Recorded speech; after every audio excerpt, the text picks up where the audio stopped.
welcomed. Today we are dealing with introduction to linguistics. Before anything, make sure you subscribe to our channel as our esteemed guest for more content like this. So definition of a language. So we are defining linguistics. So linguistics is simply the scientific study of a specific language, which involves analyzing the language form, the meaning, and the context of a specific language. So it is a scientific study of a specific language. We can have the definition of a language. So now, from our former definition of linguistics, the word language has appeared, the specific study of a language. So we can take a look on a language. A language is a system of arbitrary vocal symbols used for human communication. Again, we repeat, a system of arbitrary vocal symbols used for human communication. So from the definition, from the word go, we have seen three elements, which is system, arbitrary, and vocal. So let us give broad explanations on system, arbitrary, and vocal as related to a language. For example, when we say that a language is a system, we mean that elements are combined together according to specific rules. So each language has its own specific rules which combine words together to form sentences, and we shall look it further as we discuss the branches of linguistics. For example, if we say for a case study, came she today, this is unacceptable. Why? Number one, it is ungrammatical correct. So the grammatical posture of it is that she came today. So we can't say came she today. Then we have arbitrariness. So arbitrary. So this means that there is no inherent connection between words we use and their meanings.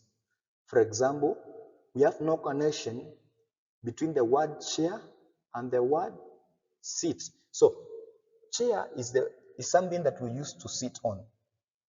But we don't have any connection between the action of sitting on a chair and the word chair.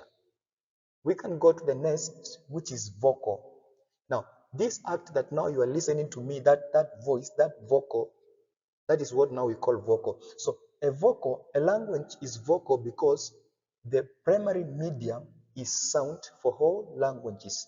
Right now, as we are communicating, you can hear my sound. So that is the aspect of vocal. So no matter how well developed a language system is, a language system has to consist of vocal, that is sound. And sound is a medium for all languages.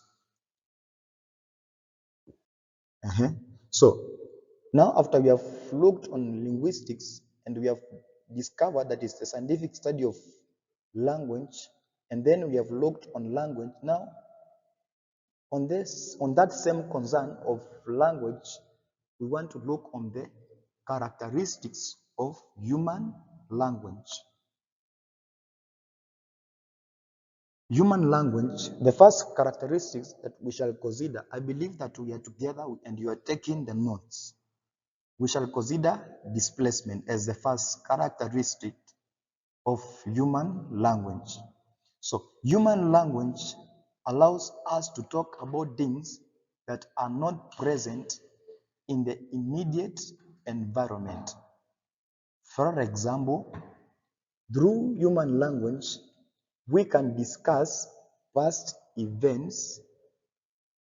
We can also discuss future plans, and we can also discuss abstract concepts. For example, you can remember of what happened to you when you are in Form 1 or when you are in Class 1 or Grade 1, how your education system has named it. You can remember very well that day, the first day you went into school, or there is a very important thing that happened into your life that even till date you can remember it. So now through language, we can unveil vast past events. We can also unveil future plans. For example, if your birthday will be in 2030, you can plan. Okay, you can ascertain your birthday or something that will happen in the future. You know that it will happen. And also we have abstract concepts like love. Language allows you to interact with love. You cannot hold love with your hands, but through language, you can interact with it. We have also another abstract concept like hatred. We can move to, so human language is also stimulus free. What we are talking about here, what we are talking about need not to be triggered by external stimulus in the world or any internal state. That means that it is free.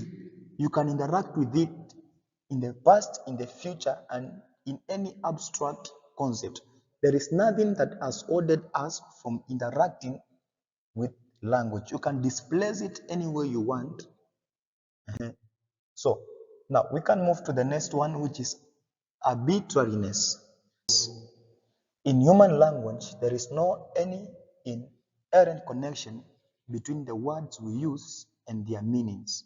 For example, there is no connection between the word goat and animal. You can take different examples like the word chair, and the place we use for sitting. There is no any inherent connection. The forms of linguistic science bear no natural, logical, intrinsic relationship to their meanings.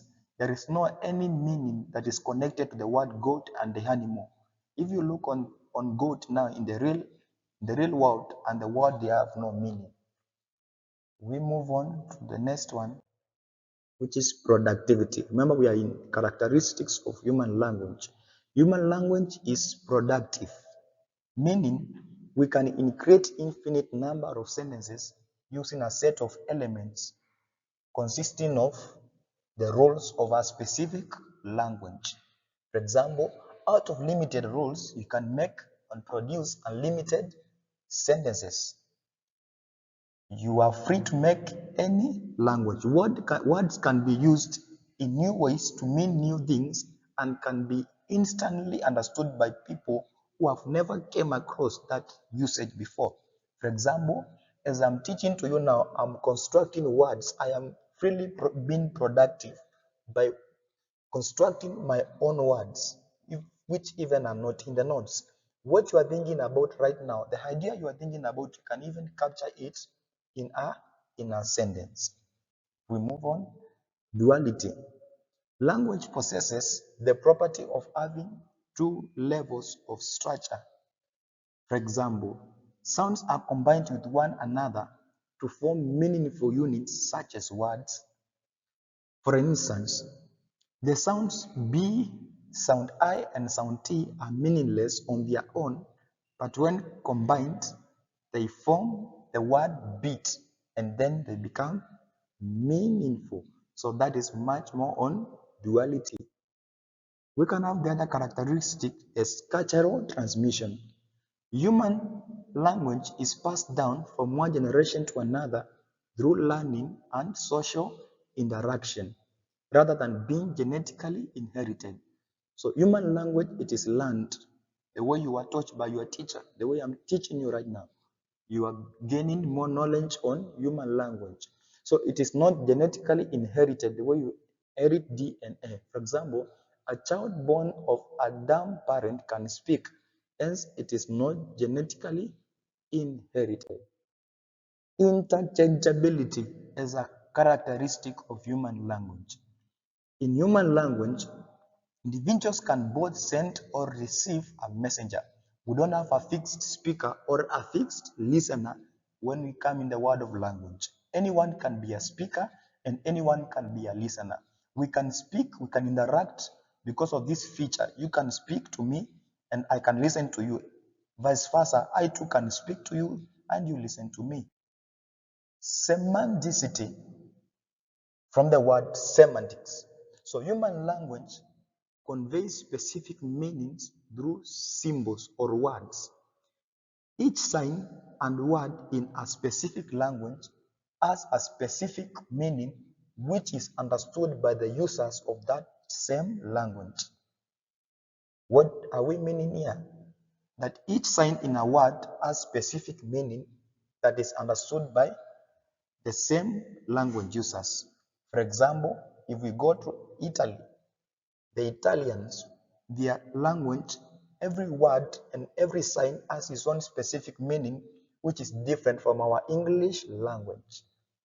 A symbol in one language can be differently understood in different languages. We move on to syntax and grammar. Human languages have complex rules for combining words into sentences. And here now we involve syntax and morphology. For example, in English language, we use the form SVO, which means subject, verb, object. Other languages like Swahili can use object, verb, subject. So we see that different languages, they have different complex rules for combining words into sentences. We move on. Now, after the characteristics of human language, we can have the functions of a language. And the first function that we are going to have, my esteemed learner, is informative. Language is used to convey information and share knowledge. So just from the word information, we get to realize that it can convey information or a certain knowledge. So with language, people can express themselves and communicate with others. We move on. Language, the other function of language is emotiveness, emotive. Language helps us to express our emotions and our feelings. Language can be used to get rid of nervous energy when we are under stress. Its function is always seen in the interjections, exclamations, and expressive language. So through this, we can express our emotions and our feelings in a certain subject. Fatigue, another function of a language. So language is used for social interaction and to establish or to maintain social relationships. It often involves non-factual, for example, greetings and casual interactions. When we meet with my friend Patience, I'll say, good morning, Patience. And Patience will interact and say, good morning to you. So we are showing the art of function of a language, that is fatigue. We move to the next one, which is performative. Languages, this is a function of a language known as performative. People use language to change social status or control realities on some special occasions. For example, if you go to a wedding ceremony has its own language that they use. Example, yes, I do. Will you marry me?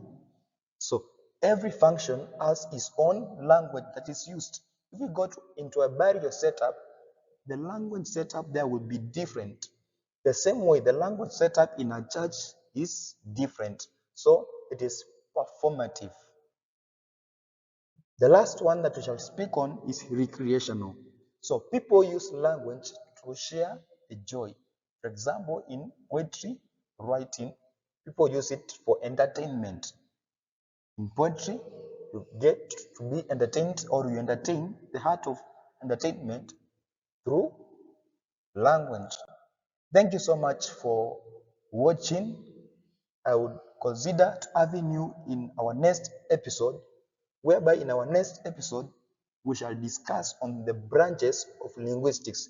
Today we have just laid a foundation on introduction to linguistics. We shall have In our next episodes, which we are making a playlist on it, you can just go through the playlist. We shall be discussing important distinctions in linguistics. We shall look on Chomsky and Wagner de Shoshu research on linguistics. If you don't mind, subscribe to this channel, put on the notification bell so that if when we upload a video, you'll be able to see it on the notification. Thank you so much.